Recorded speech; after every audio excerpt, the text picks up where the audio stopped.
Hi, in this video I'm going to demonstrate how to change the engine oil on a Mazda 3. Right, you will need the replacement filter.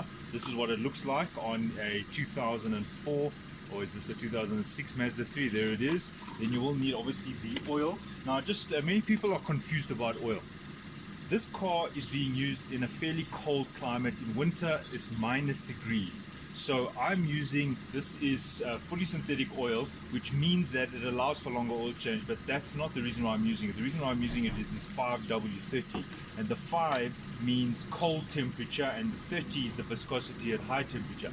So that means 5 is very runny, so it's not a very thick oil when it's at 5. So what happens with the oil is as you heat it up, the molecules actually, as the oil heats up, the molecules actually expand, and by expanding they actually increase the viscosity, and viscosity is literally liquid thickness. And when it's cold, the 5 represents the cold temperature, and that's close to water being 0.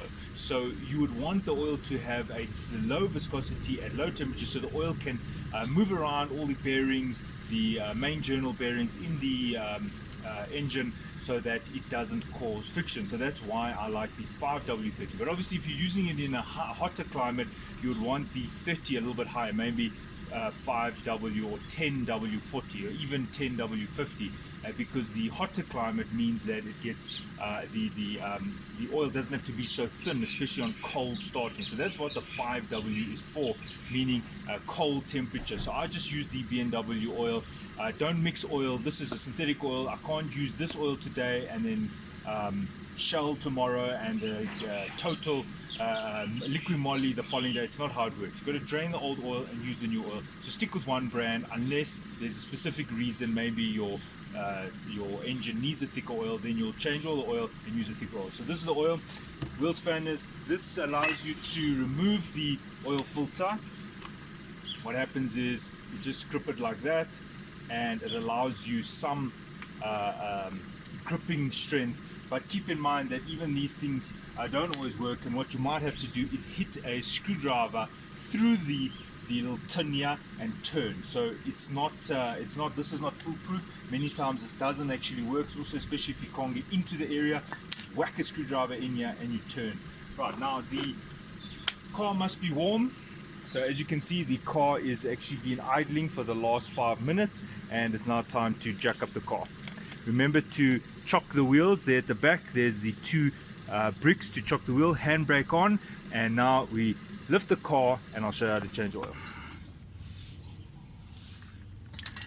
Alright, so there is the sump plug, the sump nut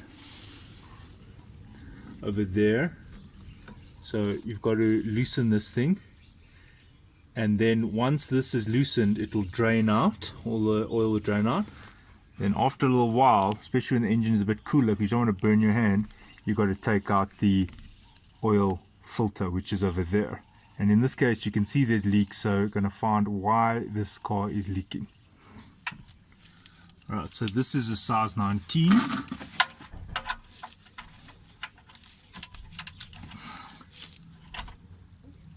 And just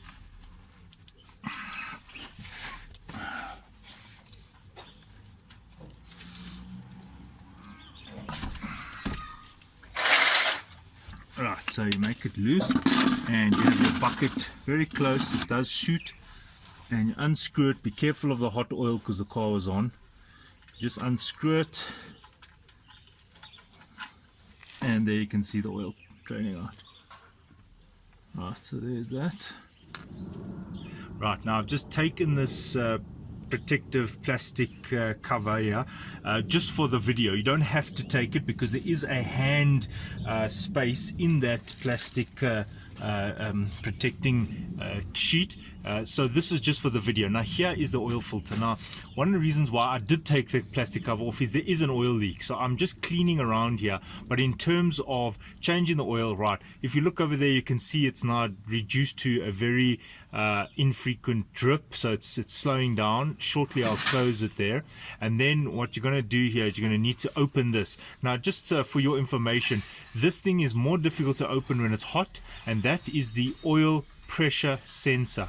So this also is a cause for concern at times. You might find oil is leaking here, or if your oil light comes on while the pressure is still fine, well, this is where your oil pressure sensor is. So if you're interested in that, right? Okay, and I'm just checking it. It doesn't look like it is leaking. Just see, no, it's fine. So this oil filter now needs to come out, and as you can see, it is pretty tight. Now, what is the challenge here is that it is oily.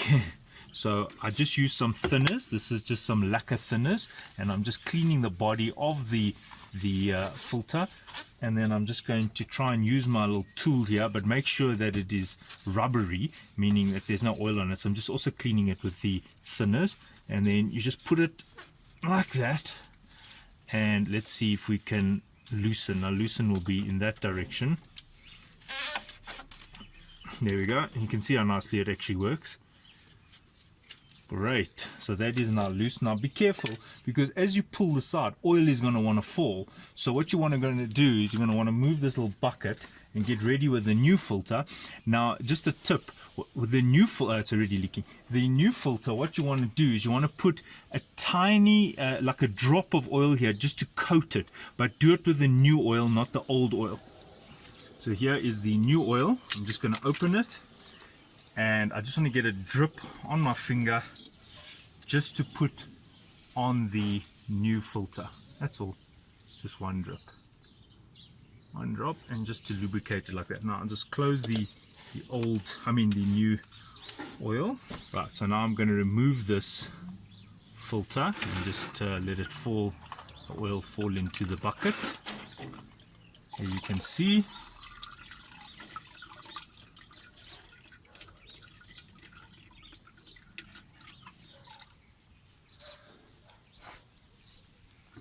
okay, so when you're ready to install the new filter, i.e. the drip has stopped happening, then you're just going to clean around here. Just make sure that there's no debris here. And this is also a reason for why people get little leaks here, especially at hot temperatures, because there's debris here and it doesn't make a good seal. Just clean this nicely. And try and use a lint-free cloth.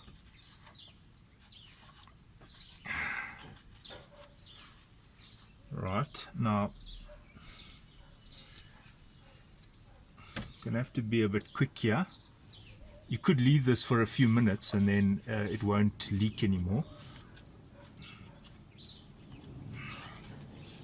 Right, so there you go. And now we just screw in the new oil filter. There we go. Now the question of how tight do you make this filter? It's hand tight, but when I say hand tight, I mean a strong hand. So let's just clean it, because I do have a bit of oil on my hand. Just make sure there's no oil on this filter. Alright, and see how much more grip I can get when there's no oil there. Right, so hand tight. Don't use tools to tighten this.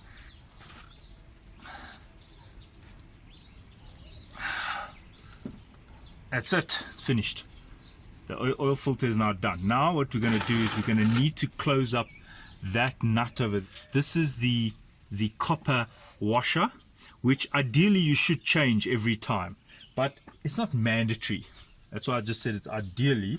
And again, you want to clean this, get all the old oil. Remember, the old oil has sediment in there, and that's why it actually stops it from having a good seal. So what you want to do now is we actually want to clean it.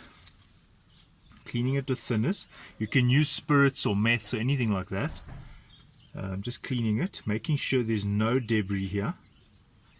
So I'm just going to clean off the oil, and now I'm going to get ready to put this nut with the copper washer back here. So I'm just going to clean here, got to make sure it's very clean, and don't let a drip come out.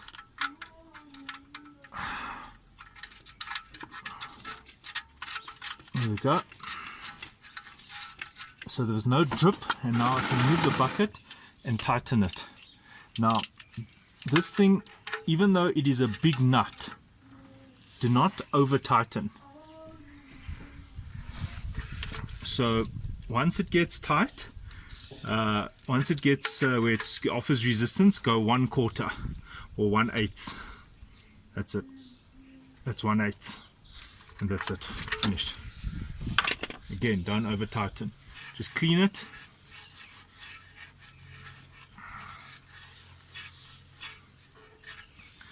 And now you're ready to fill up the oil. Right, now you need a funnel. I don't really have one at the moment, so I'm just going to use this cone, and we're going to put the oils in.